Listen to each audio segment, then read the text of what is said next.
Next, let's look at how to generate detailed reports for your campaigns. Click on the Reports section from the main menu, then select Add Report, enter the report name. For example, Report January. Now choose the report type. You can generate either an SMS Summary report or a raw detailed report.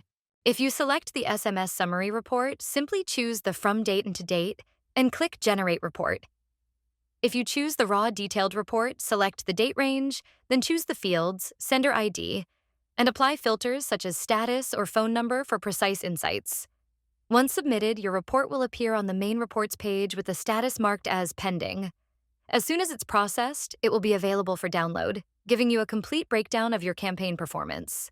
To check the detailed usage of your campaigns, go to the Usage History section from the main menu.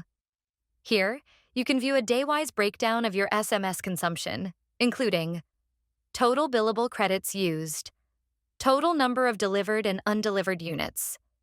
This section helps you track overall campaign performance and monitor credit utilization efficiently.